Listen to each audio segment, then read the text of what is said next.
Students audible irukka theriyudha? Yes sir. Yes, sir. Good. Okay.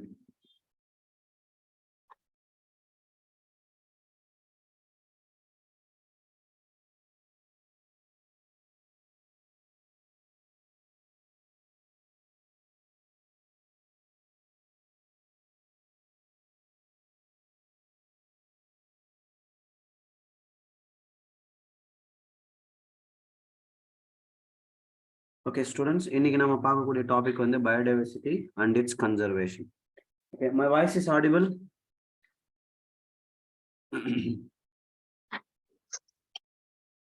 Hello? Yes, sir. Okay, right.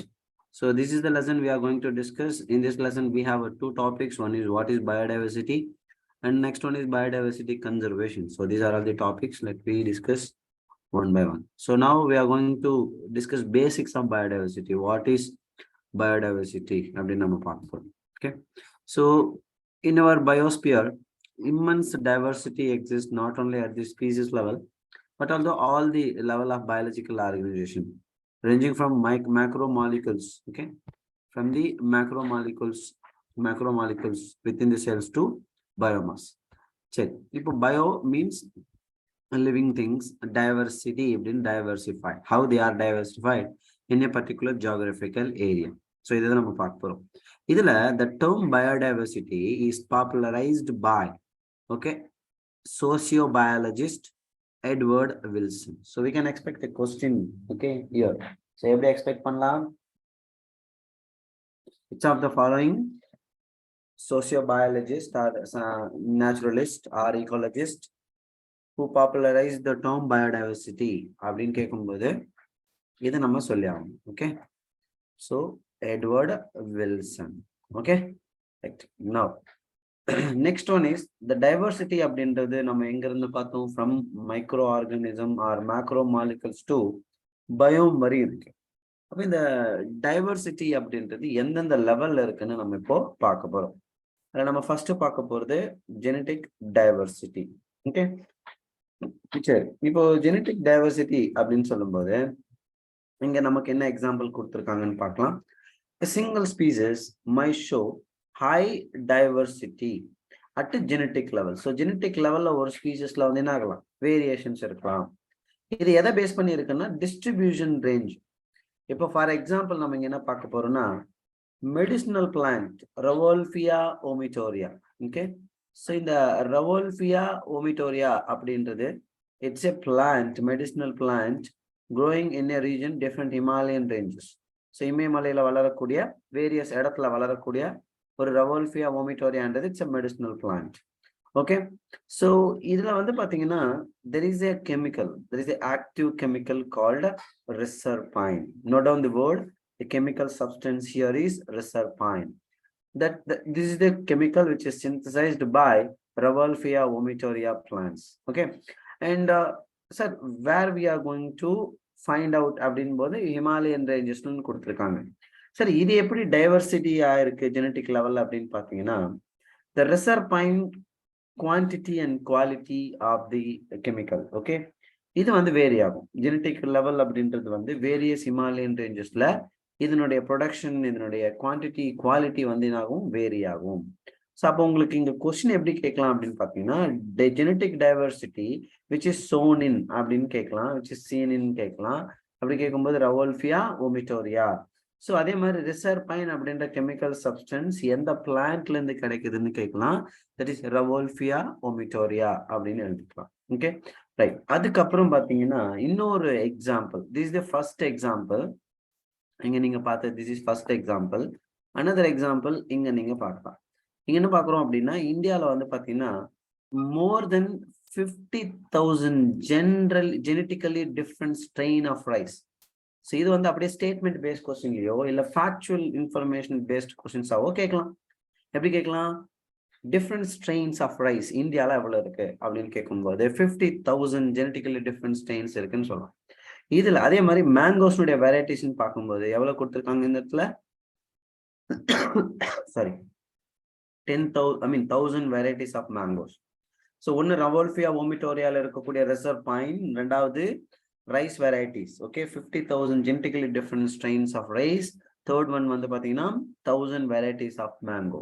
So all these statements are very very important. நமக்கு இங்கே statement paste questions இதை அப்படியே நம்ம utilise பண்ணலாம். And இப்போ நம்ம அடுத்து பார்க்கலாம். செகண்ட் ஒன் அப்படின்றது பார்த்தீங்கன்னா இங்க ஸ்பீசிஸ் டைவர்சிட்டி. ஸோ ஸ்பீசிஸ் லெவல்ல டைவர்சிட்டி எப்படி இருக்குன்னு பார்க்கலாம். இந்த ஸ்பீசிஸ் லெவல் டைவர்சிட்டிக்கு நம்ம ரொம்ப வெரி குட் எக்ஸாம்பிள் என்ன பார்க்க போறோம் அப்படின்னா வெஸ்டர்ன் காட்ஸ். ஓகே வெஸ்டர்ன் காட்ஸ்ல இருக்கக்கூடிய ஆம்பிபியனுடைய டைவர்சிட்டி அப்படின்றது ஈஸ்டர்ன் காட்ஸை விட அதிகம்.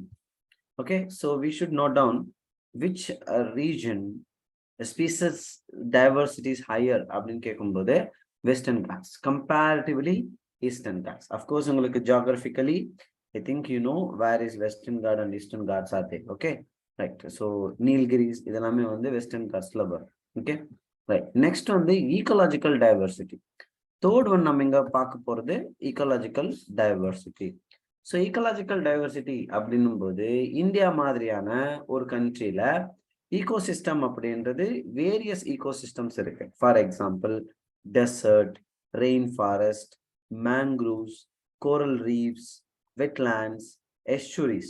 Estuaries are the ecosystem where the riverine and sea and ocean water merges. Okay, அது நம்ம estuaries ன்னு சொல்லுவோம். And alpine meadows, these are the different type of plants. Okay, have greater ecosystem diversity than a Scandinavian country like Norway.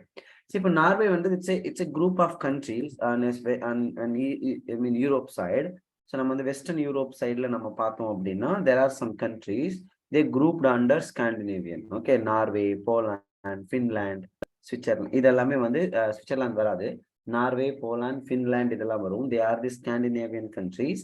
அந்த இடத்துல வந்து பார்த்தீங்கன்னா India மாதிரியான ஒரு டைவர்சிஃபைடு கண்ட்ரியா இருக்க முடியாது. ஏன் அப்படின்னு பார்த்தீங்கன்னா இப்போ இந்தியா மாதிரியான ஒரு டைவர்சிஃபைடு கண்ட்ரி பார்த்தீங்கன்னு வச்சுக்கோங்க, டைவர்சிட்டின்றது டெசர்ட், ரெயின் ஃபாரஸ்ட் எல்லாமே இருக்கு. இப்போ நீங்க வந்து இப்போ சில கண்ட்ரீஸ்ல சில ஸ்பெசிபிக் வெதர் கண்டிஷன்ஸ் இருக்கும், கிளைமேட் கண்டிஷன்ஸ் இருக்கும். இப்போ for example entire Arabic countries வந்து பார்த்தீங்கன்னா அங்கே வந்து பார்த்தீங்கன்னா ஃபுல் அண்ட் நீங்கள் வந்து பார்த்தீங்கன்னா இது பார்க்கலாம், டெசர்ட்ஸ் பார்க்கலாம். இப்போ நீங்கள் வந்து ஒரு டெசர்ட்னுடைய ஃபீல் உங்களுக்கு தெரியும்னா you know need to go Arabic countries. Even in our country we have a Thar desert. So நம்ம ஊரில் பெரிய பாலைவனம் இருக்கு. இல்லை நம்ம வந்து ஒரு லாங் கோஸ்டல் ஏரியாவுக்கு போனோம் அப்படின்னா இந்தியா வந்து 7,000 கிலோமீட்டர்ஸ்க்கு கோஸ்ட் ஏரியாவில் இருக்கு. அதே மாதிரி இல்லை நம்ம வெட்லேண்ட் பார்க்கணும் அப்படின்னா வெட்லேண்ட் நிறைய இருக்கு, சுந்தர்பன் வெட்லேண்ட் நீங்கள் பார்க்கலாம். அதே மாதிரி பார்த்தீங்கன்னா இல்லை எனக்கு வந்து ஒரு விதமான ஐலாண்டு இது இருக்கணும் அப்படின்னா அஃப்கோர்ஸ் அந்தமான் நிக்கோபார் லட்சத்தீவில் ஐலாண்ட் இருக்கு இல்லையா. இல்லை எனக்கு வந்து ஒரு ஹை மவுண்டெயின் ஏரியாஸ் இருக்கணும், நான் ஒரு ஸ்னோ இது பண்ணணும் அப்படின்னா அஃப்கோர்ஸ் ஹிமாலயாஸ் இருக்கு. இல்லை எனக்கு வந்து இப்போ அமேசான் ஃபாரஸ்ட் மாதிரி ஒரு டீப் ஃபாரஸ்ட் இருக்கணும், நான் அதுக்குள்ள போய் எக்ஸ்ப்ளோர் பண்ணணும்னு நினச்சிங்கன்னா ஈஸ்டர்ன் ஸ்டேட்ஸ் எஸ்பெஷலி நம்ம இந்தியாவில் இருக்கக்கூடிய Manipur, Tripura, Nagaland, Meghalaya. So these are all the different states வந்து இந்த இடத்துல இருக்கு and they have a thick forest. And அதே மாதிரி நம்ம சதர்ன் சைட்ல வந்து பார்த்தீங்கன்னா வெஸ்டர்ன் காட்ஸ்ல நீங்க பார்க்கலாம். ஸோ நீங்க பாருங்க இதெல்லாமே ஒரு சில கண்ட்ரில இது யூனிக்கா இருக்கும். ஆனால் இந்தியா மாதிரியான ஒரு டைவர்சிஃபைடு கண்ட்ரியில எல்லா விதமான ஈகோசிஸ்டமும் இருக்கு. ஓகே, ஸோ இது வந்து ஈக்கோலாஜிக்கல் டைவர்சிட்டிக்கு வெரி குட் எக்ஸாம்பிளா நம்ம இங்க எடுத்துக்கலாம். ஸோ இங்க கொஸ்டின்ஸ் எப்படி கேட்பாங்கன்னா ஒவ்வொரு டைவர்சிட்டிக்கும் எக்ஸாம்பிள் என்ன அப்படின்ற பாயிண்ட் ஆஃப் வியூல கொஸ்டின்ஸ் வந்து கேட்கலாம். ஸோ அதனால இதை கொஞ்சம் கிளியரா நோட் பண்ணிக்கோங்க. Okay right. அடுத்து வந்து நம்ம என்னதான் வந்து நம்ம ஹியூமன்ஸ் வந்து டைவர்சிஃபைடு இருந்தாலும் என்வரான்மெண்டல் ரிலவெண்டா இருக்கக்கூடிய இஷ்யூஸ் இருந்துகிட்டு தான் இருக்கு. நம்ம வந்து இந்த பயோடைவர்சிட்டியை போதுமான அளவுக்கு பாதுகாக்க மாட்டோம். We are destroying our biodiversity. So இந்த லெசன்ல நம்ம என்ன பார்க்க போறோம்னா, இந்த பயோடைவர்சிட்டியை நம்ம எப்படி ப்ரிவென்ட் பண்ணணும், அது எப்படி வந்து லாஸ் ஆயிட்டு இருக்கு, அதை வந்து கன்சர்வ் பண்றதுக்கான வழிகள் என்னன்றதான் இந்த லெசன்ல பேசியிருப்பாங்க. ஸோ இதுல பிகினிங்ல நம்ம இந்த லெசன்ல ஒரு சில டாபிக்ஸ் பார்க்க போறோம். அது வந்து ஃபர்ஸ்ட் வந்து நம்ம பார்க்க போறது how many species are there on earth. Okay, so and how many in India. So இது ஓவராலா வந்து ஸ்பீசிஸ்னுடைய டைவர்சிட்டியை பத்தி பேசக்கூடிய ஒரு டாபிக். இப்போ வந்து ஒவ்வொரு வருஷமும் நம்ம இந்தியாவிலேயோ இல்லை உலகம் முழுவதும் இருக்கக்கூடிய நம்பர் ஆஃப் ஸ்பீசிஸ் எவ்வளோன்னு நம்மளால கண்டுபிடிக்கவே முடியாது. It is not possible. Literally நம்ம வந்து போயிட்டு வந்து ஒவ்வொரு இடத்தையும் நம்ம செக் பண்ணிட்டுலாம் இருக்க முடியாது. அப்படி இருக்கும்போது சில institutions, international organisations, they are doing some என்ன சொல்றது, ஒரு அப்ராக்சிமேட் ரெக்கார்ட்ஸை வந்து தே ஆர் மெயின்டைனிங். ஸோ அதில் வந்து பார்த்தீங்கன்னா international union, okay, international union for conservation of nature and natural resources. This is the international organization which is shortly called IUCN. So this is the institution where take many என்ன சொல்றது, சில initiatives எடுக்கிறாங்க. அதில் என்ன பண்றாங்கன்னா, அவங்களுடைய team வந்து every year they are counting the species. அதுபடி பார்க்கும்போது 2004 கிடைச்ச டேட்டா படி பார்க்கும்போது 1.5 மில்லியன், ஓகே, இந்த இடத்துல வந்து இருக்கிறதாகவும் என்டையர் இதுல வந்து ஸ்ப்ரெட் ஆயிருக்கிறதாகவும் கொடுத்திருப்பாங்க. Okay, right. இதுல estimates vary widely and many of them are only educated கெஸ்ன்ற வார்த்தை பார்த்தீங்கன்னா உங்களுக்கு புரியும். ஏன்னா இது வந்து நம்ம வந்து ப்ராக்டிக்கலா நம்ம வந்து எல்லா இடத்துலயுமே வந்து இதெல்லாம் போய் பார்க்க முடியாது. Okay, right. ஒரு ஆவரேஜ் இதுவாக தான் கொடுப்பாங்க இந்த இடத்துல. Okay, right. So many taxonomic groups, species, inventories are more complete in a temperate than in tropical. So இதில் வந்து பார்த்தீங்கன்னா இந்த ஒரு டாக்ஸானமிக் குரூப் அப்படின்றது எங்கே அதிகமாக இருக்கு அப்படின்ற மாதிரி கொடுத்துருப்பாங்க. ட்ராபிக்கல் கண்ட்ரிஸ், டெம்பரேட் அப்படின்றதுக்கு வித்தியாசம் தெரியும்.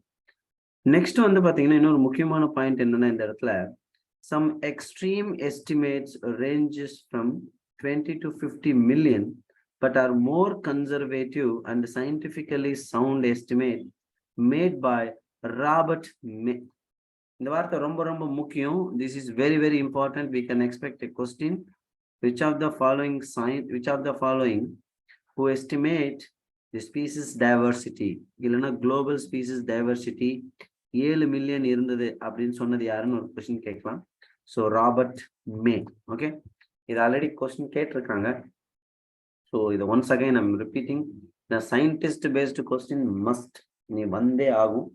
ஸோ அதில் நம்ம தடுக்கவே முடியாது. எப்படி பார்த்தாலும் ஒரு கொஸ்டினாச்சும் வரும். ஸோ லாஸ்ட் இயர் ஒரு சர்ப்ரைஸ் இருந்துச்சு, இதனால இந்த வருஷமும் இது ரிலவெண்டாக கொஸ்டின்ஸ் கேட்கறதுக்கான சான்சஸ் இருக்கு. Okay, now let me talk about how many species are present in India and overall நம்ம பார்க்கலாம். Okay, right. இதுல பாத்தீங்கன்னா more than 70%, இந்த keywords நோட் பண்ணிக்கோங்க, these are very very important. More than 70% of species recorded are animals, while plants பாத்தீங்கன்னா algae, fungi, bryophyte, gymnosperms, angiosperms, these are all the different types of plants, okay, which comprises, நீங்க பாத்தீங்கன்னா இதுல எல்லாமே இருக்கும். Okay, இதுல வந்து no more than 22% total. அப்போ ஓவராலா 22% தான் பிளான்ஸ் இருக்கு அனிமல்ஸ்னுடைய ஸ்ட்ரென்த்தை காட்டிலும்.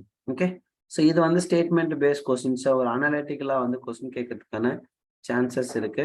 ஸோ அதனால இந்த எல்லா லைனுமே வந்து ப்ராப்பரா அனலைஸ் பண்ணி தெரிஞ்சு வச்சுக்கோங்க. Okay, among animals, insects are the most species rich taxonomic groups, okay, making up more than 70% of the total.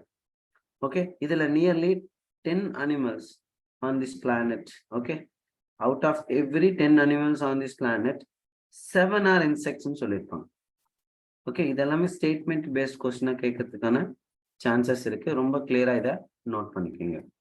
Okay, அதே மாதிரி the number of fungi species in the world is more than the combined total of the species of fishes, amphibians, okay, fishes, amphibians, reptiles and the mammals.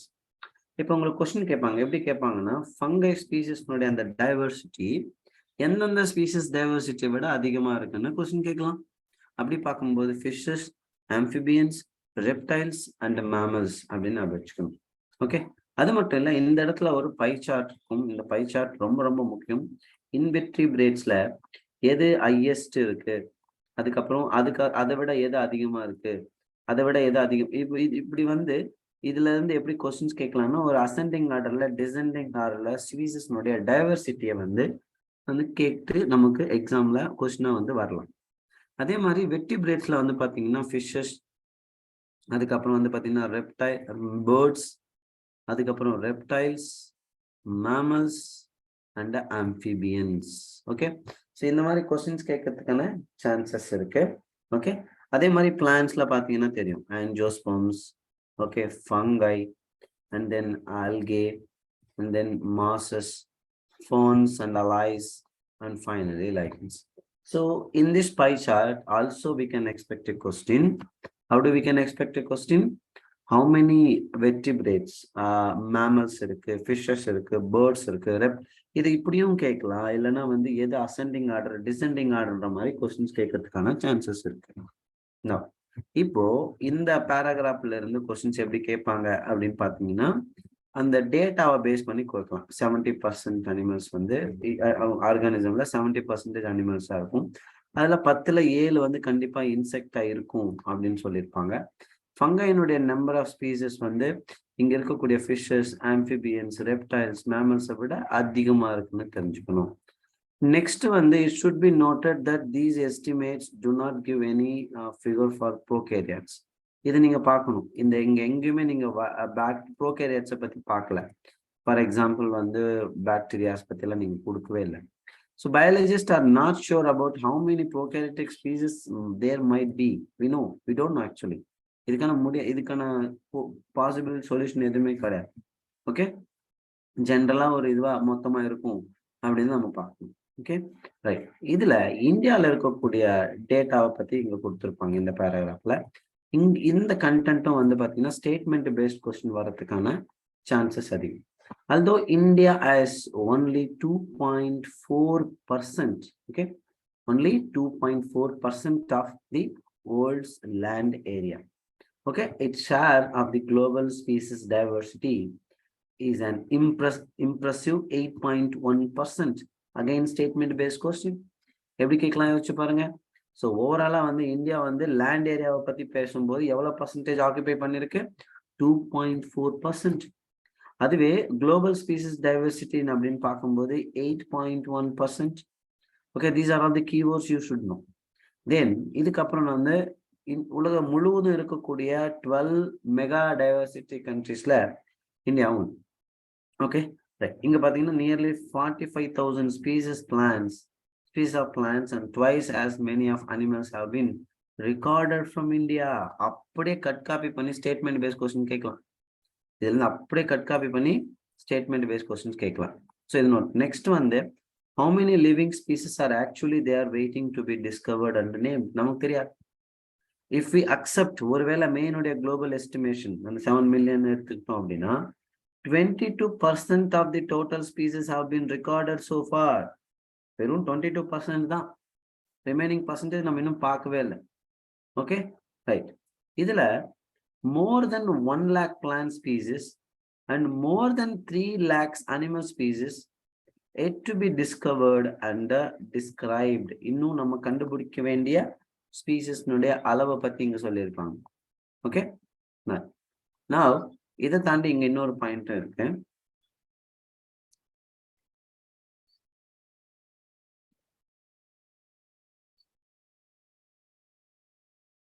Okay, இங்க வேற எதுவும் கொஸ்டினா கேட்கறதுக்கான chances இல்லை. இந்த டேட்டாவை base பண்ணி கொஸ்டின் கேட்கறதுக்கான சான்சஸ் இருக்கு. இது மட்டும் நல்லா படிச்சு வச்சுக்கோங்க. நெக்ஸ்ட் வந்து patterns of biodiversity. This is another very important topic, so where we can expect questions.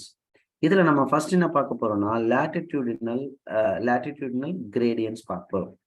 இப்போ ஜஸ்ட் அசியூம் இப்போ வந்து நம்ம எர்த்தை எடுத்துக்கிறோம். ஓகே, ஸோ இதுல வந்து பார்த்தீங்கன்னா this is equator, this is tropic of cancer and this is tropic of Capricorn. இது 0 degree latitude, இதுக்கு மேல 23.5 ஓகே.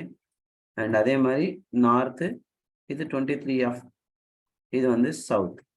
இது வந்து நம்ம ட்ராபிக் ஆஃப் கேன்சர்னு சொல்லுவோம். இது வந்து ட்ராபிக் இது கேன்சர் சொல்லுவோம். இது வந்து ட்ராபிக் ஆஃப் கேப்ரிகான் சொல்லுவோம். இதுக்கு இடைப்பட்ட இடம் இருக்கு இல்லையா, இந்த region, this is a region which is called a tropical area. நம்ம என்ன சொல்றோம், ட்ராபிக்கல் ஏரியா. ஓகே, இதுக்கு மேல இருக்கக்கூடியதை நம்ம டெம்பரேட் ரீஜன், அதுக்கு மேல இருக்கிறது நம்ம போலார் அப்படின்னு சொல்லுவோம். This is polar. Okay, this is polar area. Okay, அப்ப இந்த ரீஜன் வந்து ட்ராபிக்கல் ஏரியா அப்படின்னு சொல்றோம். ஸோ இப்போ இந்த ட்ராபிக்கல் ஏரியா அப்படின்றது வந்து எப்பவுமே வந்து இந்த ரீஜன்ல டைவர்சிட்டி எப்பவுமே அதிகமா இருக்கும். ஈக்குவட்டோரியல் ரீஜன்ல டைவர்சிட்டி அதிகம். ஏன் அப்படின்னு பார்த்தீங்கன்னா இங்க சன்னுடைய ப்ரொடக்டிவிட்டி அதிகம். எப்பவுமே சன்ரைஸ் வந்து அதனுடைய அது விழக்கூடிய அளவு அப்படின்னு பார்த்தீங்கன்னா ரொம்ப கிட்ட ஸ்ட்ரெயிட்டா விழும், ரொம்ப தூரம் டிராவல் ஆகாது. ஆனா நீங்க ஈக்குவேட்டர்ல இருந்து மேல போக போக போக டிஸ்டன்ஸ் அதிகமாக நம்பர் ஆஃப் ஸ்பீசிஸ் லெவல் என்ன ஆயிட்டு இருக்கும், குறைஞ்சிக்கிட்டே வரும். அதனால தான் டெம்பரேட்ல இருக்கக்கூடிய ஸ்பீசிஸ் வந்து ட்ராபிக்கல் இருக்கக்கூடிய ஸ்பீசிஸை விட குறைவா தான் இருக்கும். அப்போ 0 டிகிரி latitudeல இருந்து ஒருத்தவங்க மேல போயிட்டே இருக்காங்கன்னா அவங்க என்ன எக்ஸ்பீரியன்ஸ் பண்ணுவாங்க, நம்பர் ஆஃப் ஸ்பீசஸ் ரிடியூஸ் ஆயிட்டே போகுது அப்படின்றத அனலைஸ் பண்ணிப்பாங்க. Okay, right. ஸோ இது வந்து கொஸ்டினா கேட்கறதுக்கான சான்சஸ் இருக்கு. இதுக்கு நமக்கு எக்ஸாம்பிள் என்ன கொடுத்துருக்காங்கன்றத நம்ம இங்க பார்ப்போம். ஸோ இதுல வந்து பாத்தீங்கன்னா ஃபர்ஸ்ட் வந்து ட்ராபிக்கல் latitudes நீங்க பாத்தீங்கன்னா 23.5 north to 23.5 south. So more species than temperate or polar areas. Temperate and polar regions விட இந்த டிராபிக் ஏரியால அதிகமா இருக்கு. இது டெம்பரேட், இதுக்கு மேல இருக்கிறது போலார். இதுல கொலம்பியா வந்து பாத்தீங்கன்னா இதுல எவ்வளவு கொடுத்துருக்காங்க பாருங்க. ஒவ்வொரு கண்ட்ரிக்கும் ஒரு எக்ஸாம்பிள் கொடுத்துருப்பாங்க, வேற எதுவும் இல்லை. கொலம்பியான்றது it's equator, nearly it is located in equator. இங்க 1400 பேர்ட் ஸ்பீசஸ் இருக்கு. நீங்க அதுவே வந்து பாத்தீங்கன்னா இங்கிருந்து கொஞ்சம் மேல 41 டிகிரி நார்த்துக்கு போகும்போது நியூயார்க்ல வெறும் 105 ஸ்பீசிஸ் தான் நீங்க பார்க்கலாம். இன்னும் அதை விட மேல போறீங்கன்னு வச்சுக்கோங்க, அப்படி பார்க்கும்போது 71 டிகிரி நார்த்ல நீங்க பார்க்கும்போது கிரீன்லாண்டை நீங்க பார்க்கலாம். இங்க வெறும் 56 ஸ்பீசிஸ் இருக்கும்.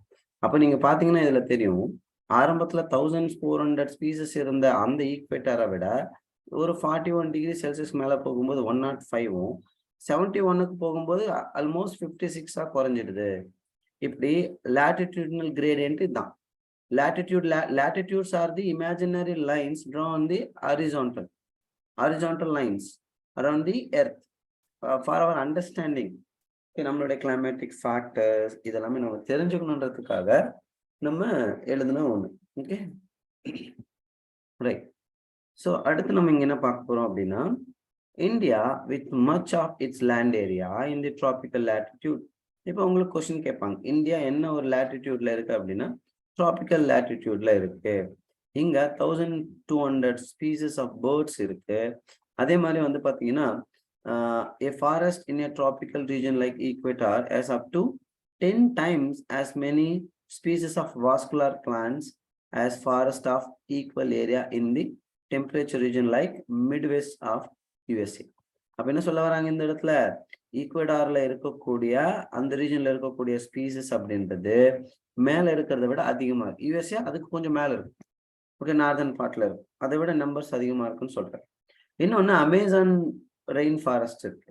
ஓகே, இதுல வந்து 40,000 species of plants, 3,000 species and 1,300 birds, 427 mammals, 427 amphibians, 378 reptiles, and more than 1,200 125,000 invertebrates.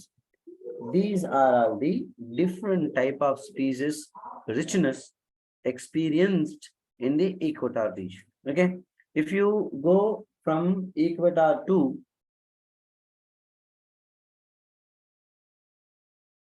wait a minute.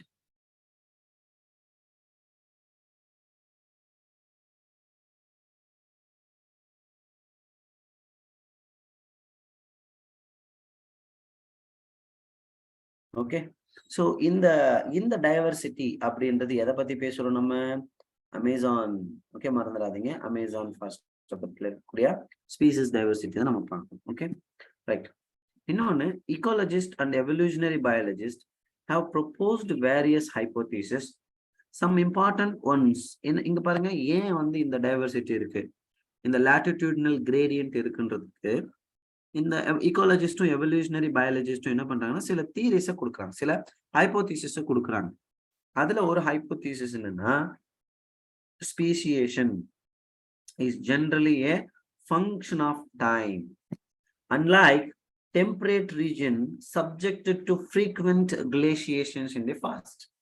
அப்படின்னா என்ன பாத்தீங்கன்னா, இப்போ இன்னைக்கு வந்து நமக்கு வந்து ஈக்குவட்டோரியல் ரீஜன்ல வந்து ஒரு கான்ஸ்டன்டான டெம்பரேச்சர் இருந்துகிட்டே இருக்கும் எப்பவுமே. ஏன்னா சன்னுடைய அந்த நேரா ரேஸ் விடுறதால இங்க டெம்பரேச்சர் எப்பவுமே ஓரளவுக்கு மெயின்டைன் ஆயிட்டு இருக்கும். ஆனா டெம்பரேட் ரீஜன், இதுக்கு மேல இருக்கிறது எல்லாமே டெம்பரேட் ரீஜன். இந்த ரீஜன் டெம்பரேட் ரீஜன். இந்த ரீஜன்ல வந்து பாத்தீங்கன்னா எப்பவுமே டெம்பரேச்சர் ஒரே மாதிரி இருக்காது, வேரி ஆயிட்டு இருக்கும். அப்போ இந்த இடத்துல கிளேசியேஷன்ஸ் ஃபார்ம் ஆகும், ஐ மீன் ஐஸ் ஃபார்ம் ஆகும், மறுபடியும் உருகி லேண்ட் ஆகும், மறுபடியும் ஐஸ் ஃபார்ம் ஆகும். இப்படி மாறி மாறி இருக்கும்போது ஒரு பர்டிகுலர் ஆர்கானிசம் அந்த இடத்துல கான்ஸ்டன்டா இருக்க முடியாது இல்லையா? என்ன ஆகும், கொஞ்சம் கொஞ்சமா அது என்ன இருக்கும், அது ஐஸ்ல இருந்து மறுபடியும் லேண்டா மாறும்போது அதை அடாப்ட் பண்ணிக்க முடியாம இறந்து போகலாம். மறுபடியும் அது ஐஸா மாறும்போது அந்த இடத்துல வாழ்ந்த அனிமல் மறுபடியும் அதை அடாப்ட் பண்ணாம இறந்து போகலாம். அப்ப இந்த மாதிரி வேரியேஷன்ஸ் இருக்கிறதால டெம்பரேட் ரீஜன்ல நம்பர் ஆஃப் ஸ்பீசிஸ் டிராபிக்கல்ல இருக்கிறத விட குறைவா இருக்கும் அப்படின்னு ஒரு ஹைப்போதீசிஸ் சொல்லுது. இன்னொரு ஹைப்போதீசிஸ் என்ன சொல்லுது அப்படின்னா, நல்லா கவனிங்க, இந்த இடத்துல unlike temperate regions subjected to frequent glaciation in the past, tropical latitude have remained relatively undisturbed for millions of years. Millions of years இந்த tropical regionல எந்த ஒரு சேஞ்சஸும் கிடையாது. ஐ மீன் பிசிக்கலி பெரிய ரேஞ்சஸ் எல்லாம் கிடையாது. இந்த மாதிரி ஐஸ் ஃபார்ம் ஆகுது அது மாதிரி எல்லாம் கிடையாது.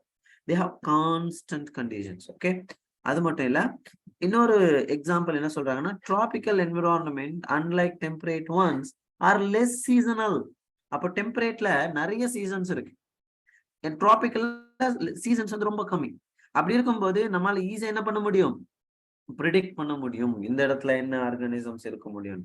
such constant environments promote niche species specialization.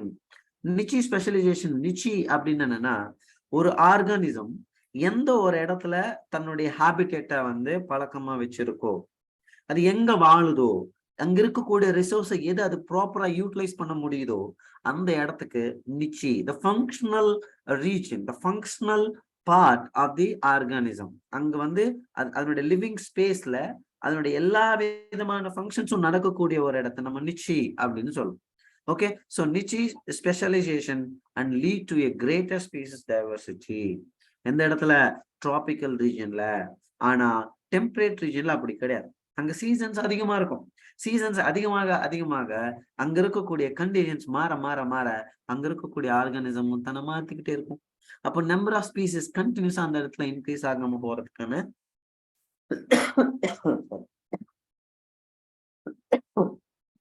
வாய்ப்பு இருக்கு. ஓகே, சோ அதனால இந்த இடத்துல கொஞ்சம் இந்த ரெண்டு பாயிண்ட்டுமே நோட் பண்ணிக்கணும். தேர்ட் பாயிண்ட் பாருங்க, there is more solar energy available in the tropics which contributes to higher productivity. This in turn might contribute indirectly to greater diversity. இதுக்கான காரணம் என்ன, நான் சொன்ன மாதிரி சன்னுடைய ரேஸ் வந்து டைரக்டா வந்து டிராபிக்கல் ரீஜன்ல விழும். இந்த இடத்துல டிராபிக்கல் ரீஜன். ஸோ அப்ப என்ன ஆகும்னா, சன்னுடைய என்டையர் எனர்ஜி எடுத்து கிடைக்கக்கூடிய இடமா இது இருக்கு. ஏன்னா ரேஸ் வந்து ஸ்ட்ரெயிட்டா ஸ்லாண்டிங் இல்லாம ஸ்ட்ரெயிட்டா விடும். அப்போ இங்க எனர்ஜி அதிகமாகும் போது அதுக்கான ப்ரொடக்டிவிட்டி அதிகமாகும். நம்ம எல்லாருக்கும் தெரியும், sunlight is very important source for production of food in plants like photosynthesis மூலமா இல்லையா? அதே மாதிரி சன்லைட் முக்கியம், டெம்பரேச்சர் முக்கியம், எவாபரேஷன் முக்கியம். இதெல்லாமே வந்து போட்டோசிந்தசிஸ் நடக்கிறதுக்கான ஒரு தேவை. அப்போ உங்களுக்கு எந்தெந்த கண்டிஷன்ஸ், எந்தெந்த தீசஸ் எல்லாமே வந்து டிராபிக்கல் ரீஜன்ல நம்பர் ஆஃப் ஸ்பீசிஸ் டெம்பரேட்ல இருக்கிறத விட அதிகமா இருக்கு அப்படின்னு சொல்றாங்கன்னா இதை நீங்க சொல்லணும். ஓகே, நெக்ஸ்ட் வந்து நம்ம என்ன பார்க்க போறோம், species area relationship. So what is species area relationship? Species area relationship அப்படின்றத நம்ம இங்க பார்க்கும்போது we are going to see one important scientist. So அவர் வந்து யார் அப்படின்னு பார்த்தீங்கன்னா the person who explored in the wilderness of South American jungle. Our pair, the great German naturalist. Underline the word German naturalist and the geographer Alexander von Humboldt. Note down the name of the scientist, Alexander von Humboldt. Observed that within a region, species richness is increased with the increasing explored area, but only up to a limit. இது அப்படி என்ன அர்த்தம்னா ஒரு area அதிகமா இருக்குன்றதுக்காக அங்க species அதிகமா இருக்கணும்னு அவசியம் கிடையாது. அங்க ரிசோர்சஸ் எவ்வளவு இருக்கோ அதுக்கேற்ற மாதிரி ஸ்பீசிஸ் ரிச்னஸும் இருக்கும். Okay, so the relation between species richness and the area for wide variety of taxa turns out to be a rectangular hyperbola. இங்க பாத்தீங்கன்னா தெரியும் ஒரு ரெக்டாங்குலர் ஹைப்பர்போலாவா இது இருக்கிறதுக்கான வாய்ப்பு இருக்கு. ஓகே, இதுல s ஈக்குவல், அதாவது s வந்து ஸ்பீசிஸ், CAZ அப்படின்னு கொடுத்திருப்பாங்க. Okay, on a logarithm scale the relationship is a straight line described by the equation. இங்க பாருங்க straight line இருக்கு. இங்க என்ன சொல்றாங்க, log s equal to log c plus z log a. இல்ல s னா species richness, a னா area, z னா slope of the line, and c என்றது y-intercept in a graph. Okay, so this is very very important graph regarding species area relationship. Okay, so ecologists have discovered that the value of z line in the range of 0.1 to 0.2. இப்போ question எப்படி கேட்பாங்கன்னா இந்த z line உடைய range இங்கிருந்து எங்க வரை இருக்கும், 0.1 to 0.2 வரை இருக்கும்ன்றாங்க. Okay, next இது வந்து நம்ம எக்ஸாம்பிளா பார்க்கணும் அப்படின்னு பாத்தீங்கன்னா birds in California or mollusks in New York State, the slope of the regression line are amazingly similar. ஒரே மாதிரி இருக்கும்னு சொல்றோம்.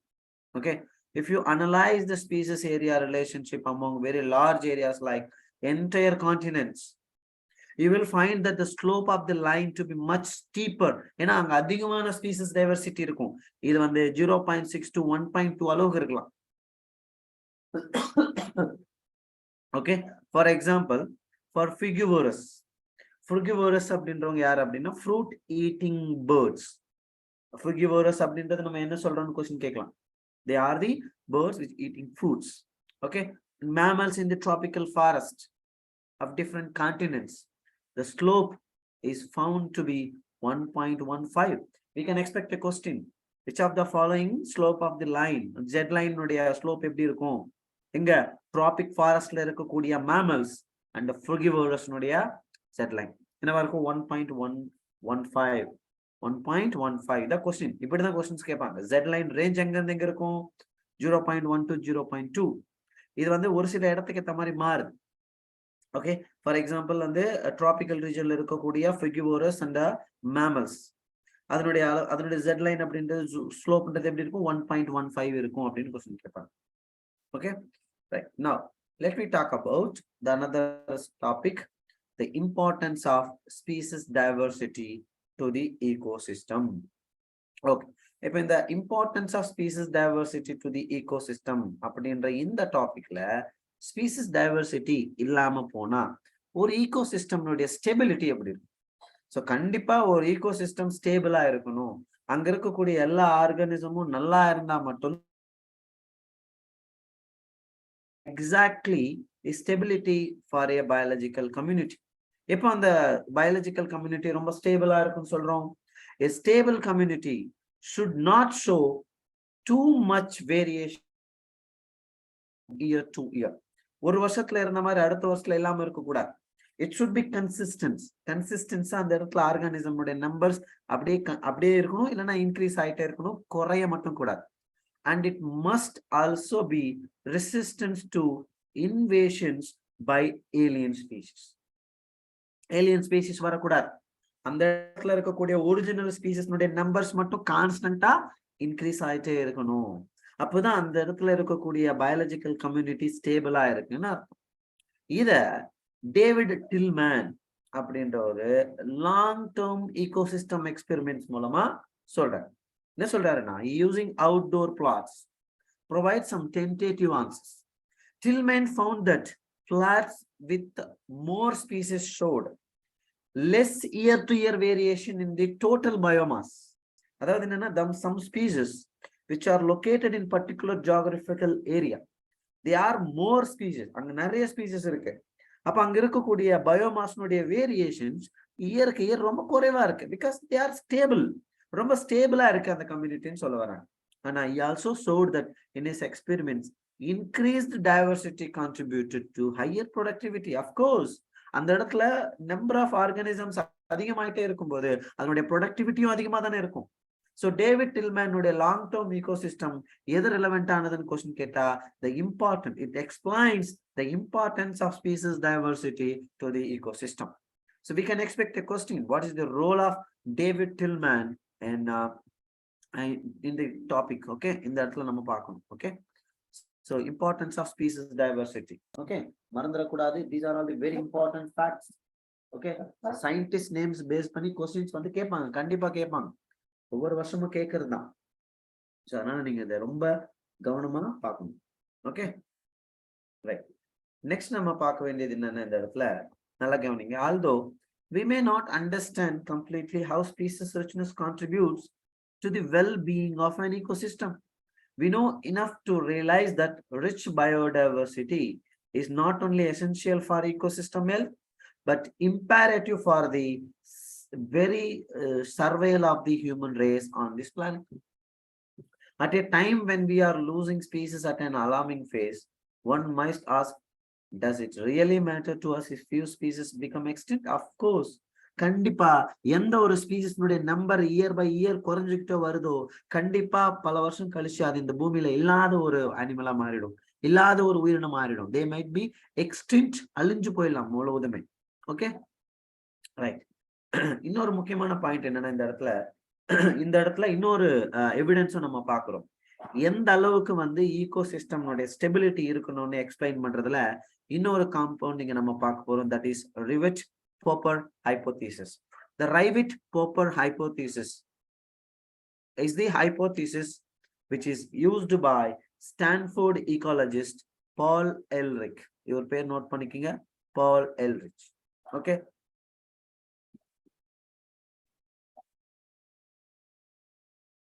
Okay, so Paul Ehrlich in an airplane, இவர் என்ன சொல்றாரு, ஒரு ஈகோசிஸ்டம் ஏரோப்ளைனோட கம்பைன் பண்றாரு. All parts are joined together using thousands of rivets. அவர் என்ன சொல்ல வராரு, ஒரு ஈகோசிஸ்டம் அப்படின்றது which is made up of many species அப்படின்னு சொல்றாரு.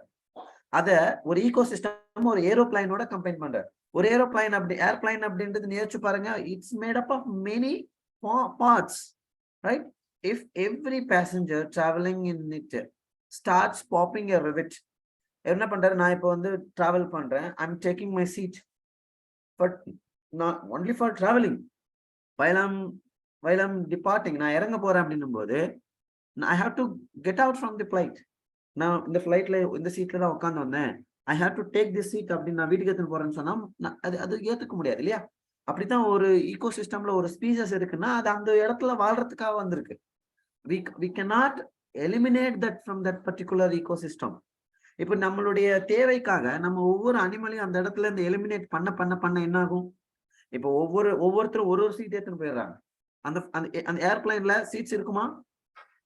சோ சீட்ஸ் இல்லாம நம்ம வந்து நின்றுட்டா போக முடியும் இல்ல? ஒரு சிலர் அதுல இருக்கக்கூடிய விங்ஸ் எடுத்துன்னு போயிடறாங்க, ஒரு சிலர் இன்ஜின் எடுத்துன்னு போயிடறாங்க, ஒரு சிலர் காக்பைட் ஒவ்வொருத்தரும் ஒரு விதம் எடுத்துட்டு போயிட்டா கடைசியில அந்த பிளைட்டே காணாம போயிடும் இல்லையா? அந்த மாதிரிதான் இங்கேயும் ஈகோசிஸ்டம்ல இருக்கக்கூடிய ஒவ்வொரு ரிவெட்ஸ், ஒவ்வொரு ஸ்பீசிஸும் they have a specific location, they have a rights to live over there. நம்ம அது ஒன்னொன்னையும் அழிக்கும் போது என்ன ஆகும்? அந்த ஈகோசிஸ்டமே கம்ப்ளீட்டா இல்லாம போயிடும். Okay, right. So we should know these points. Okay, right. இந்த இடத்துல Rivett-Popper hypothesis யாரு சொன்னாங்க, என்ன சொன்னாங்க, எதுக்காக சொன்னாங்கன்னு கேட்கலாம்.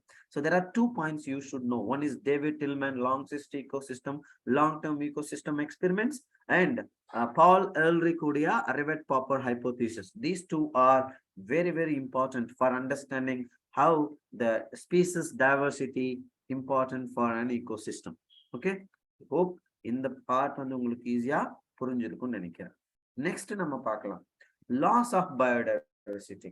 Biodiversity ஏன் அதிகமா பாதிக்கப்படுது, ஏன் லாஸ் ஆகுது, ஒரு பர்டிகுலர் ஜியோகிராபிக்கல் ஏரியால இருக்கக்கூடிய பயோடைவர்சிட்டி எப்படி அந்த இடத்துல இருந்து அது கொஞ்சம் கொஞ்சமா குறையுது அப்படின்றது நம்ம இந்த இடத்துல பார்க்கலாம். Okay, right. Biological wealth of our planet has been declining rapidly. கண்டிப்பா இது ஏன் அப்படின்னு பாத்தீங்கன்னா, clearly pointing human activities, of course, most dangerous disastrous animal in the planet earth. நான் அடிக்கடி கிளாஸ்ல சொல்லுவேன் அது ஹியூமனா தான் இருக்க முடியும் அப்படின்னு. Of course, we are the organisms, we are civilized animals, we are destroying our planet earth for our betterment of life, right? Every year. So நம்ம எவ்வளவு ஃபாரஸ்டா அழிக்கிறோம், எவ்வளவு நேச்சுரல் ரிசோர்சஸ் நம்ம வந்து இது பண்றோம். The earth, it is not what same as in yearlier days. இயர்லியரா இருந்த மாதிரி அது இருக்கு இப்போ? கண்டிப்பா கிடையாது இல்லையா? ஒரு காலத்துல இருந்த மாதிரி இப்ப இன்னைக்கு இருக்கு? கண்டிப்பா கிடையாது. Okay, so we are modified the surface of earth totally. When it is formed 4.5 billion years back, அன்னைக்கு இருந்த மாதிரி இன்னைக்கு எர்த் இருக்கு? No, we totally changed the morphology of earth. கண்டிப்பா மாத்திட்டோம், டோட்டலா மாத்திட்டோம் நம்ம, because of our பரோகிங் ஆக்டிவிட்டிஸ். நம்ம இந்த ரிசோர்ஸ் தேவைப்படுறதுக்கால. Okay, right. இதுக்கு எக்ஸாம்பிள் நம்ம பார்க்கலாம். The colonization of tropical Pacific islands. நம்ம இந்த tropical Pacific islandல மக்கள் போயிட்டு குடியேறும்போது என்ன பண்றாங்கன்னா, அங்க இருக்கக்கூடிய 20,000 species of native birds are extinct. சுத்தமா அழிஞ்சு போச்சுங்க, அந்த இடத்துல இல்லாம போயிடுச்சு. 2,000 species of native birds are totally eliminated from that area. Okay, அது மட்டும் இல்ல, IUCN ரெட் லிஸ்ட்னு ஒண்ணு இருக்கு. Sir, what is red list? இந்த ரெட் லிஸ்ட்ன்றது என்ன அப்படின்னு பாத்தீங்கன்னா, this is the list included the species which are already extinct, is going to be in future is going to be extinct. Okay, இதெல்லாம் அழிவில் தருவாயில் இருக்கோ எல்லாத்தினுடைய லிஸ்டும் இது கொடுப்பாங்க. இது கூட உங்களுக்கு கொஸ்டினா கேட்பாங்க, ரெட் லிஸ்ட் அப்படின்றது யார் ரிலீஸ் பண்றாங்க? International union for conservation of nature and natural resources. Okay, right, just a minute.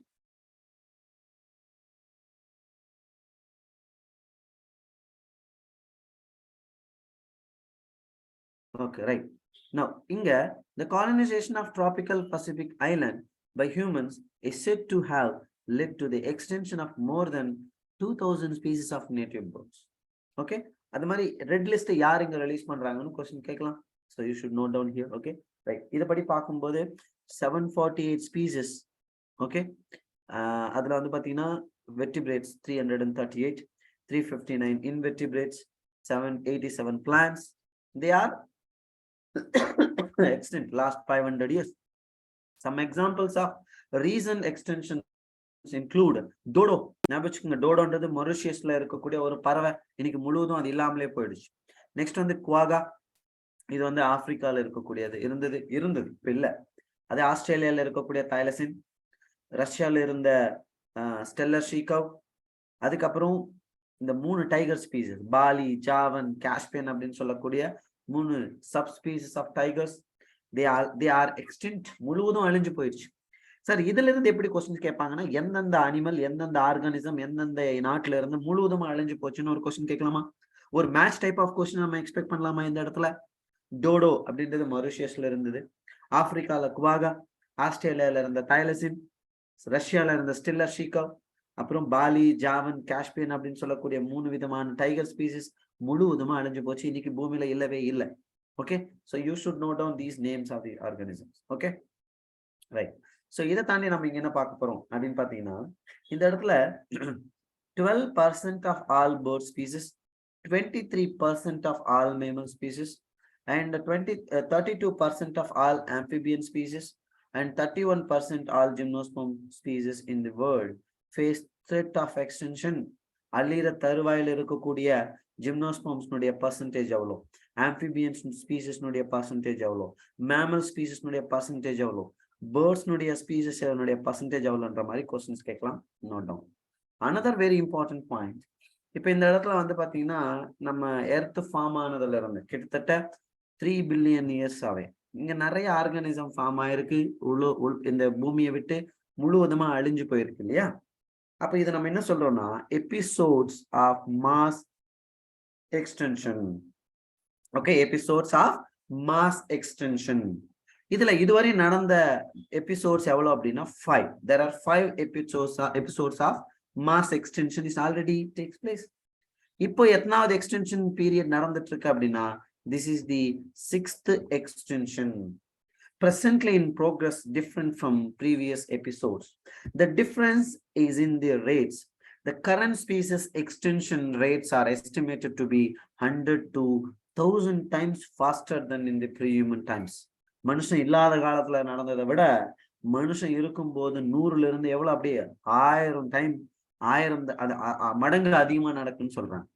Okay, so நம்ம இப்படி அப்படியே விட்டோம்னு வச்சுக்கோங்க, அடுத்த 100 வருஷத்துல உலகம் முழுவதும் இருக்கக்கூடிய அனிமல்ஸ் எல்லாமே எக்ஸ்டென்ட் ஆயிடும்ன்றாங்க. ஓகே, அப்ப அது என்ன பண்ணணும், நம்ம தெரிஞ்சுக்கணும் ஏன் இதனால நடக்குது. ஓகே, என்னன்னா இப்ப லாஸ் ஆஃப் டைவர்சிட்டி, ஒரு இடத்துல லாஸ் ஆஃப் பயோடைவர்சிட்டி நடக்குது, அதனால என்ன நடக்க போகுது, decline in plant production, lowered resistance to environmental distributions and droughts வர ஆரம்பிக்கலாம், increased variability in certain ecosystem processes, குறிப்பா நம்ம சொல்லும் போது plant productivity, water use, pest, disease cycle. Okay, so இந்த மாதிரி நிறைய क्वेश्चंस கேட்கறதுக்கான சான்சஸ் இருக்கு. Okay, causes of biodiversity losses, சரி இதெல்லாம் ஓகே, இந்த மாதிரி இம்பாக்ட் இருக்கு, இதெல்லாம் ஏன் காரணம், பயோடைவர்சிட்டி முழுவதுமா அழிஞ்சு போறதுக்கு காரணம் என்ன அப்படி பார்க்கும்போது 4 விதமான மேஜர் காசஸ் நம்ம இங்க பார்க்க போறோம். அந்த 4 விதமான மேஜர் காசஸ் என்னன்னா, the evil content is the, இது வந்து ரொம்ப முக்கியமான ஒரு விஷயம் நம்ம இங்க தெரிஞ்சுக்கணும். ஓகே, பயோடைவர்சிட்டி லாஸ் ஆகுதுன்றது ஓகே, எப்படி நடக்குது அப்படின்னா 4 ரீசன். அதுல ஒண்ணு habitat loss and fragmentation. This is the most important cause driving animals and plants to extinction. இதுல என்ன சொல்ல வராங்கன்னா, கிட்டத்தட்ட பாருங்க, more than 14% of earth land surface இது வரை இதாயிட்டு இருக்கு. These rainforests now cover no more than 6%. எவ்வளவு வந்திருக்கு இப்ப பாரு, எதுல இருந்து எவ்வளவு தூரம் வந்திருக்கு பாருங்க. ஓகே, அது மட்டும் இல்ல, இந்த இடத்துல இருக்கக்கூடிய ரொம்ப முக்கியமான பாயிண்ட் என்னன்னா, Amazon forest the lungs of the plant ன்னு சொல்லுவோம், பிளானட் ரைட், எர்த்தனுடைய லங்ஸ்ன்னு சொல்லுவோம். இங்கிருந்து நிறைய இடம் வந்து ஃபாரஸ்ட் வந்து கிளியர் பண்றாங்க, அதை வச்சு அழிக்கிறாங்க. காரணம் என்ன, இங்க வந்து சோயாபீன்ஸை கல்டிவேட் பண்ணுன்றதுக்காக. அதனால என்ன ஆகுது, ஹேபிடேட் லாஸ் ஆகுது. அங்க ஹேபிடேட் லாஸ் ஆகும்போது ஒரு பர்டிகுலர் இடத்துல இருக்கக்கூடிய அனிமல்ஸ் இன்னொரு இடத்துக்கு போக முடியாம பாதிக்கப்படுது. அதுதான் ஃப்ராக்மெண்டேஷன் சொல்றோம். அப்போ ஹேபிடேட் லாஸ் அண்ட் ஃப்ராக்மெண்டேஷனுக்கு எக்ஸாம்பிளா நம்ம அமேசான் ஃபாரஸ்ட் நம்ம நடக்கக்கூடிய அந்த ஃபாரஸ்ட் கிளியரிங்க பார்க்கும், சோயாபீன் கல்டிவேஷனுக்காக.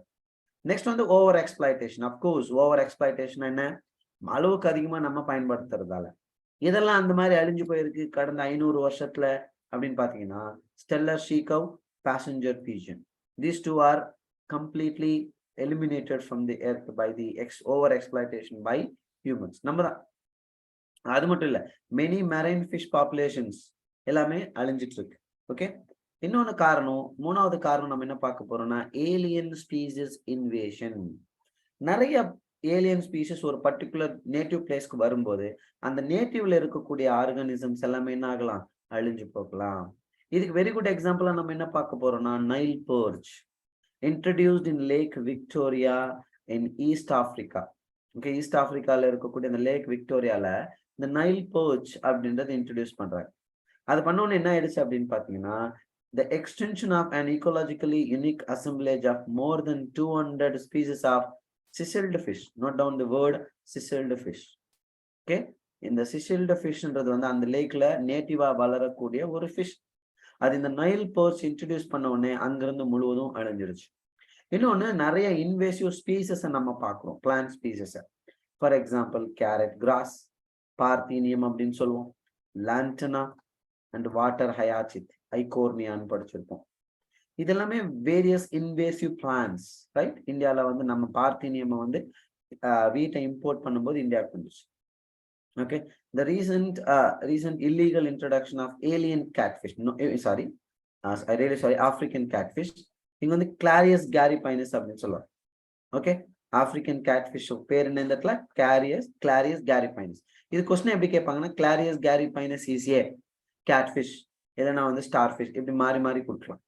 ஓகேவா, ரைட். ஸோ இது வந்து அங்க இருக்கக்கூடிய இண்டிஜினியஸ் கேட்ஃபிஷஸ் வந்து அழிச்சிருச்சுன்னு சொல்லலாம் அந்த ரிவர்ஸ்ல. இது ஏலியன் ஸ்பீசஸ் இன்வேஷனுக்கான காரணம். நெக்ஸ்ட் வந்து கோ எக்ஸ்டென்ஷன். கோ எக்ஸ்டென்ஷன் என்ன, கண்டிப்பா ஒரு ஆர்கானிசம் இன்னொரு ஆர்கானிசம் டிபெண்ட் பண்ற மாதிரி இந்த உலகத்துல நிறைய இருக்கு. For example plants they are completely dependent, they are pollinators for their species diversity. Okay, right, இது கொஸ்டினா கேட்கறதுக்கான சான்சஸ். நெக்ஸ்ட் வந்து why should we conserve biodiversity? Biodiversity கன்சர்வேஷனை பார்க்க ஆரம்பிச்சிடலாம். ஏன் நம்ம பயோடைவர்சிட்டியை கன்சர்வ் பண்ணணும் அப்படின்னு பாத்தீங்கன்னா ரெண்டு விதமான காரணம். ஒன்னு நேரோலி யூட்டிலிட்டேரியன். நேரோலி யூட்டிலிட்டேரியன் என்னென்ன? Arguments for conserving biodiversity are obvious. Humans derive countless direct economic benefits from nature. Of course, நமக்கு cereals, pulses, fruits, firewood எல்லாமே கிடைக்குது, எல்லாமே நிறைய எடுத்துக்கிறோம் நம்ம. More than 25% of the drugs இதுவரையும் கண்டுபிடிக்காம இருக்குன்றாங்க, இன்னும் நிறைய இருக்குன்றாங்க. அப்ப இந்த இடத்துல ஒரு லைன் பாருங்க, this is very important. We can expect a statement based question or definition based question. What is bioprospecting? Bioprospecting na என்னன்னு question கேட்கலாம். Exploring molecular genetics and species level diversity for products of economic importance. இது கொஸ்டினா கேட்கலாங்க. Exploring molecular genetic and species level diversity for the products of economic importance is called கேட்கலாம் bioprospecting. இது எது கீழே வருது? narrowly utilitarian கீழே வருது. ஓகே, ரைட், narrowly utilitarian கீழே வருது. அடுத்து broadly utilitarian பார்க்கலாம். என்ன சொல்றாங்கன்னா past dwindling Amazon forest is estimated to produce through photosynthesis 20% of total oxygen in earth atmosphere. இது கொஸ்டின் கேட்பாங்க. அட்மாஸ்பியர், எர்த் அட்மாஸ்பியர்ல இருக்கக்கூடிய ஆக்சிஜன்ல 20% எங்க இருந்து கிடைக்குது அப்படின்னும் போது கொஸ்டின். Okay, right. ஸோ இதுல நம்ம வேற எதுவும் எக்ஸாம்பிள் பாயிண்ட் ஆஃப் வியூல பார்க்க வேண்டாம். These are all the very important keywords. Now let we talk about how do we conserve biodiversity. Okay, இதெல்லாம் ஓகே. நம்ம எப்படி பயோடைவர்சிட்டி கன்சர்வ் பண்ணுது? ரெண்டு விதமான அப்ரோச் இருக்கு. ஒன்னு இன்சிட்யூ, இன்னொன்னு எக்ஸிட்யூ. இன்சிட்யூ அப்படின்றது என்னன்னா ஒரு அனிமல், ஒரு ஆர்கானிசம், ஒரு பிளான்ட் எந்த இடத்துல இருக்கோ அது அதே இடத்துல வச்சு பாதுகாக்கிறதுக்கு பேரு இன்சிட்யூ. எக்ஸிட்யூனா அந்த இடத்துல அதுக்கான சேஃப் கிடையாது, அங்க நம்ம கன்சர்வ் பண்ணவே முடியாது, கண்டிப்பா அந்த இடத்துல இருந்து வேற இடத்துக்கு மாத்தணும் அப்படின்னும் போது அதை வேற இடத்துல வச்சு ஒரு ப்ரொடெக்டட் ஏரியால வச்சு நம்ம அதை பாதுகாக்கிறதுக்கு பேரு எக்ஸிட்யூ கன்சர்வேஷன். இப்ப நீங்க என்ன பார்க்கணும்னா இன்சிட்யூ கன்சர்வேஷன்ல என்னென்னலாம் இன்சிட்யூ கன்சர்வேஷன்ல வரும், இதெல்லாம் அங்க இருக்கக்கூடிய கீ பாயிண்ட்ஸ் என்ன அப்படின்னு பார்க்கணும். Okay, நல்லா கவனிங்க. The number of species waiting to be saved from extinction far exceeds the conservation resources available. நம்ம கிட்ட அதை கன்சர்வ் பண்றதுக்கு இருக்கக்கூடிய ரிசோர்ஸை விட அதை பாதுகாக்க வேண்டிய அனிமல்ஸ்னுடைய நம்பர்ஸ் அதிகமா இருக்கு. ஓகே, ஸோ இதுக்கு காரணம் நிறைய சொல்லிட்டே போகலாம். Okay, so they identified maximum protection certain biodiversity hotspot region. இங்க உங்களுக்கு நோட் பண்ண வேண்டிய term biodiversity hotspot region very high level of species richness and a high degree of endemism. Note down the word, a high degree of endemism. Endemism na என்னன்னு பாத்தீங்கன்னா species confined to that region and not found anywhere else. For example, இப்போ நம்ம Gir forest பார்த்தோம் அப்படின்னா அங்க Asiatic lines இருக்கும், அங்க மட்டும்தான் ஏசியாட்டிக் லைன்ஸ் இருக்கும். அதே மாதிரி காசிரங்கா நேஷனல் பார்க்ல ஒன் ஹார்ன் ரைனோசார்ஸ் இருக்கும், அது அங்க மட்டும்தான் இருக்கும். பெங்கால் டைகர் சுந்தர்பன்ஸ்ல மட்டும்தான். So those organisms only, available in particular geographical area, and they are not found anywhere else. That is the keyword called endemism. அத நம்ம endemism சொல்றோம். ஓகே, சோ உலகம் முழுவதும் வந்து இனிஷியலா 25 பயோடைவர்சிட்டி ஹாட்ஸ்பாட் இருந்துச்சு. இந்த பயோடைவர்சிட்டி ஹாட்ஸ்பாட்ன்றது தான் அந்த இடத்துல ஒரு பர்டிகுலர் ஸ்பீசிஸ் மட்டும் தான் இருக்கும். இப்போ நீலகிரி தார் கேள்விப்பட்டிருப்பீங்க இல்லையா? அது வரையாடுன்னு நீலகிரி வரையாடு நம்மளுடைய ஸ்டேட் அனிமல். ஓகே, அதே மாதிரி பாத்தீங்கன்னா சிங்கவால் குரங்குன்னு சொல்லுவாங்க, லைன் டெயில் மக்கா. இதெல்லாமே வெரி யூனிக், அந்த இடத்துல மட்டும்தான் இருக்கு, வேற எங்கேயும் இருக்காது. அப்ப நம்ம உலகம் முழுவதும் வந்து பாத்தீங்கன்னா இந்த இடத்துல 34 பயோடைவர்சிட்டி ஹாட்ஸ்பாட்டா இப்போ இன்க்ரீஸ் ஆயிருக்கு. இந்தியாவில இருக்கக்கூடியது என்னன்னா Western Ghats and Sri Lanka and Indo Burma Himalaya, இதெல்லாமே வந்து டிஃப்ரெண்ட் பயோடைவர்சிட்டி ஹாட்ஸ்பாட். இதுல 2% of earth land area, the number of species they collectively harbor in extremely high and strict protection of these hotspots. இந்த ஹாட்ஸ்பாட்ஸ்ல இருக்கக்கூடிய இந்த ஏரியாவில் சொல்றாங்க உலகம் முழுவதும் இருக்கக்கூடிய எர்த்ல இருக்கக்கூடிய அந்த பயோடைவர்சிட்டி ஹாட்ஸ்பாட் எவ்வளவுன்றது இந்த இடத்துல கொடுத்துருப்பாங்க. ஓகே, இந்தியா வந்து பாத்தீங்கன்னா இங்க வந்து 11 biosphere reserve, 14 actually there are 14 biosphere reserves இப்போ அதிகமா இருக்கு பழைய data, and 19 national parks, 448 wild life sanctuaries, இதெல்லாம் இருக்கு. இதுல ரொம்ப முக்கியமான கீவேர்ட் நம்ம எக்ஸாமினேஷன் பாயிண்ட் ஆஃப் வியூல பார்க்க வேண்டியது என்னன்னா சாக்ரிட் க்ரூவ்ஸ். சாக்ரிட் க்ரூவ்ஸ்னா என்னன்னா, இப்ப நம்ம ஊர்ல வேப்ப மரத்தை கடவுளா கும்பிடுவாங்க இல்லையா? ஒரு சிலர் வந்து அதை வந்து கடவுளா வழிபடுவாங்க, மரங்களை நம்ம கடவுளா வழிபடுறோம். ஸோ அந்த சாக்ரிட் க்ரூவ்ஸ் அப்படின்றது எதுக்காக அப்படின்னா, they are one of the, அது என்னதான் வந்து மக்களினுடைய அந்த ஒரு அவங்களுடைய பக்தியை வெளிப்படக்கூடியதா இருந்தாலும் ஒரு விதத்துல அது வந்து நேச்சரை கன்சர்வ் பண்ண வேண்டிய ஒரு ப்ராசஸாகவும் இருக்கு. ஃபார் எக்ஸாம்பிள் இந்த மாதிரியான சாக்ரெட் க்ரூவ்ஸ் வந்து காசி ஜெயின்தியா ஹில்ஸ் இன் மேகாலயா, ராஜஸ்தான்ல இருக்கக்கூடிய ஆரவல்லி ஹில்ஸ், வெஸ்டர்ன் காட்ஸ்ல இருக்க கர்நாடகா மகாராஷ்டிரால இருக்கக்கூடிய வெஸ்டர்ன் காட்ஸ் ரீஜன், அதே மாதிரி மத்திய பிரதேஷ்ல இருக்கக்கூடிய சர்குஜா, சந்தா, பாஸ்டர் ஏரியாஸ், இதெல்லாமே வந்து these are all the areas where sacred groves are form. அதே மாதிரி மேகாலயா மாதிரியான ஒரு ஸ்டேட் வந்து the are the sacred groves are the last refuges. ஏன்னா இந்த இடத்துல தான் நிறைய பிளான்ஸ் இந்த மாதிரியான சாக்ரெட் க்ரூவ்ஸ் இருக்கக்கூடிய ஒரு ஸ்டேட்டா இருக்கு. ஓகே, ஸோ அப்போ இந்த இடத்துல உங்களுக்கு கொஸ்டின்ஸ் எப்படி கேட்பாங்கன்னா, இதெல்லாம் வந்து உங்களுக்கு இந்த இடத்துல வந்து பயோடைவர்சிட்டி ஹாட்ஸ்பாட்டு, இதெல்லாம் வந்து இன்ஸ்டிடியூட் கன்சர்வேஷன். நீங்க பார்த்தீங்கன்னா biosphere reserves, national parks, sanctuaries, these are all the different institute conservations. இதெல்லாம் இன்ஸ்டிடியூட் கன்சர்வேஷன், இதெல்லாம் இன்ஸ்டிடியூட் கன்சர்வேஷன் இல்லை அப்படின்ற மாதிரி கொஸ்டின் கேட்கலாம். நெக்ஸ்ட் வந்து எக்ஸிடியூட் கன்சர்வேஷன். எக்ஸிடியூட் கன்சர்வேஷன் என்னன்னு பார்க்கலாம். இதுல நம்ம எக்ஸிடியூட் கன்சர்வேஷன் என்ன பார்க்க போறோம் அப்படின்னா, zoological parks, botanical garden, wild life safari parks, இதெல்லாமே என்ன எதுக்கு எக்ஸாம்பிள் அப்படின்னா எக்ஸிடியூட் கன்சர்வேஷனுக்கு எக்ஸாம்பிள். என்ன பண்றோம், ஒரு பர்டிகுலர் ஜியாகிரபிக்கல் ஏரியால ஒரு பெரிய ஃபாரஸ்ட்ல ஒரு அனிமல் இருக்கு, அந்த இடத்துல அதுக்கான பாதுகாப்பு கிடையாது, அதை எடுத்துன்னு வந்து நம்ம வேற ஒரு பாதுகாப்பான இடத்துல வச்சு வளர்க்கறதுக்கு பேர் தான் ex situ conservation. Okay, ex situ conservation as advanced beyond keeping threatened species in enclosures. Okay, right. இப்போ நம்ம பயோடைவர்சிட்டி அதை வந்து மெயின்டைன் பண்ணக்கூடிய, ஓகே, ஸோ நம்ம நிறைய இனிஷியேட்டிவ்ஸ் எடுத்திருப்போம். அதை நம்ம இப்போ ஃபர்ஸ்ட் பார்க்க வேண்டியது என்னன்னா, historic convention on biological diversity, earth சமிட்னு சொல்லுவாங்க. இது ரியோடி ஜெனிரோல நடந்துச்சு 1992ல. ஓகே, இங்க என்ன சொல்றாங்கன்னா, நம்ம இந்த பயோடைவர்சிட்டி சஸ்டைனபிலிட்டி ஆஃப் யூட்டிலைசேஷனை பண்ணணும் அப்படின்றாங்க. இது வந்து அதே மாதிரி 2002ல world summit on sustainable development என்னன்னா, நமக்கு இன்னைக்கு இருக்கக்கூடிய ரிசோர்சஸ் நமக்கு அப்புறம் வரக்கூடிய மக்களுக்கும் நம்ம பாதுகாப்பா வச்சுட்டு போகணும். அப்ப அதை போதுமான அளவுக்கு நம்ம பயன்படுத்தணும், தேவையில்லாம அதை யூட்டிலைஸ் பண்ண வேஸ்ட் பண்ணக்கூடாது. அதுக்கப்புறம் இது எங்க நடக்குது 2002ல அப்படின்னு பாத்தீங்கன்னா, சவுத் ஆப்பிரிக்கால இருக்கக்கூடிய ஜோஹனஸ்பர்க்ல நடக்குது. இது கொஸ்டின் கேட்பாங்க, எந்த வருஷம், எந்த ஈவெண்ட், எந்த கண்ட்ரில, எந்த இடத்துல நடந்தது. அதே மாதிரி 2010ல இதுக்கான கமிட்மெண்ட் கொடுத்தாங்க, இதெல்லாம் நம்ம பண்ணணும் அப்படின்னு சொல்லிட்டு. ஓகேவா, சரி, இந்த லெசன் நம்ம இதோட இங்க முடிக்கும். ஓகே, இது ரெலவெண்ட் ஏதாவது டவுட்ஸ் இருந்தா நீங்க கேட்கலாம். We completed this lesson and we also completed this 12th standard syllabus.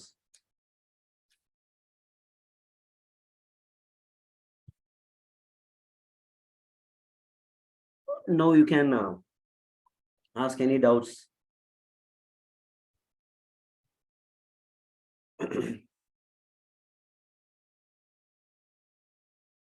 Hello, am I audible? Hello, லைன்ல இருக்கீங்களா? எல்லாரும் கிளாஸ்ல இருக்கீங்களா? Sir, importance of species diversity to the ecosystem மட்டும் கொஞ்சம் எக்ஸ்பிளைன் பண்றீங்களா சார்? கண்டிப்பா சொல்றேன்டா தம்பி.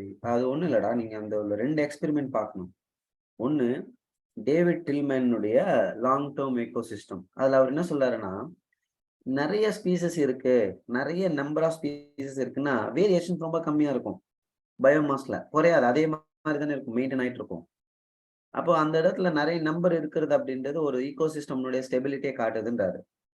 இன்னொருத்தர் வந்து இங்க பால் எர்லிக், இவர் என்ன சொல்றாரு, ரிவர்ட் பாப்பர்ட் ஹைபோதீசிஸ் அப்படின்ற ஒரு ஹைபோதீசிஸ் மூலமா ஒரு ஏர்பிளைனை ஈகோசிஸ்டமோட கம்பேர் பண்ணி, எப்படி நம்ம ஏரோப்ளைன்ல டிராவல் பண்றவங்க அந்த ஏரோப்ளைன்ல டிராவல் பண்றதுக்கு ரைட்ஸ் இருக்கு, அதை எடுத்துட்டு போறதுக்கு இல்ல, அதே மாதிரிதான் இந்த ஈகோசிஸ்டம்ல வாழக்கூடிய நாம அந்த ஈகோசிஸ்டம்ல இருக்கக்கூடிய ரிசோர்ஸை நம்ம வந்து பயன்படுத்திக்கலாம், அதுக்காக மொத்தத்தையும் அழிக்க கூடாது. ஸோ நமக்கு பயன்படுத்திக்கிறதுக்கான இதுதான் இருக்கே தவிர அழிக்கிறதுக்கான ரைட்ஸ் நமக்கு கிடையாது.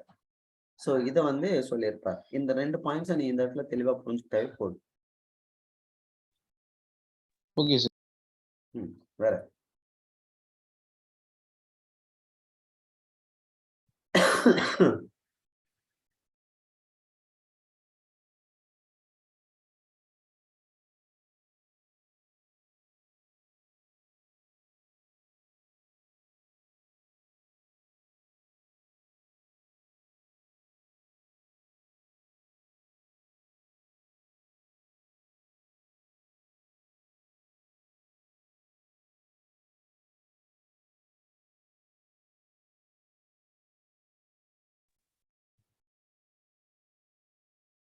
Sir, can you explain that graph again, sir? ஒரு நிமிஷம்.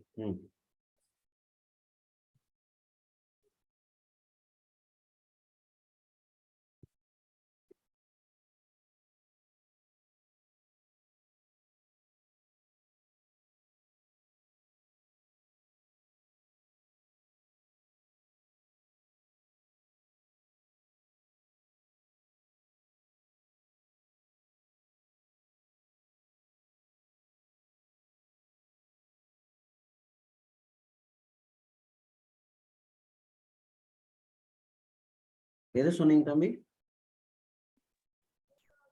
The graph you have explained, can you explain it again, sir? எதுப்பா புரியல எனக்கு. என்ன டாபிக் முடிக்கணும்? Graph, sir. ஒரு graph explain பண்ணீங்களா, sir? ஓ, அதுவா? Area species area relationship. Yes. Okay.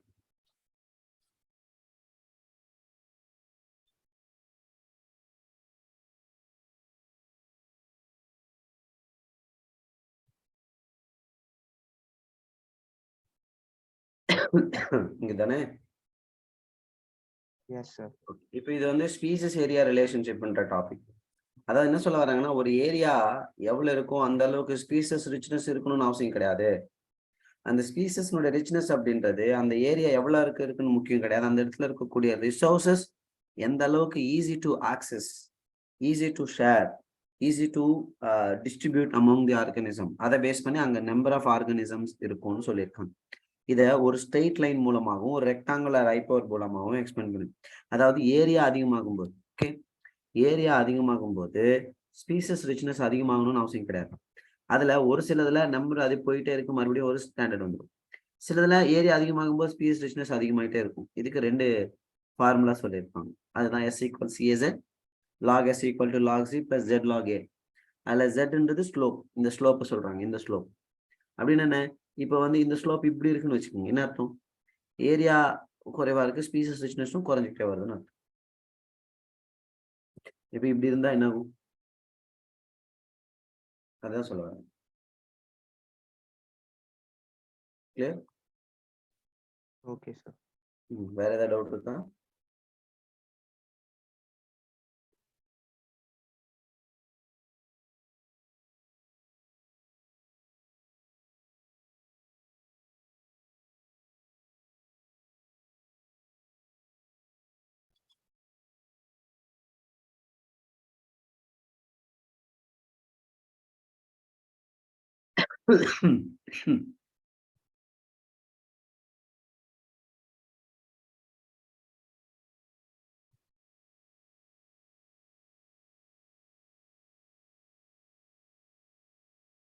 Hello, அவ்வளவுதான் சார். ஓகே. ஸோ வேற யாருக்கும் டவுட் இல்லைன்னா நம்ம கிளாஸ் வாங்கினா பண்ணிக்கலாம். நெக்ஸ்ட் கிளாஸ்ல நம்ம any lessons we need to revise and we will do some tests and discuss the paper also. Okay. Yes. Okay, sir. Thank you, sir. Okay. Good night. Have a nice day. Thank you, sir. I wish you happy Pongal. Thank you, sir. I wish you Thank you, happy sir. Pongal. Thank you. Thank you, sir. Thank you, sir. Thank you. Thank you.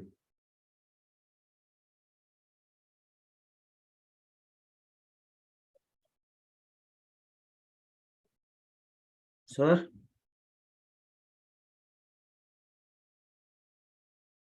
Sir, Thailand, sir?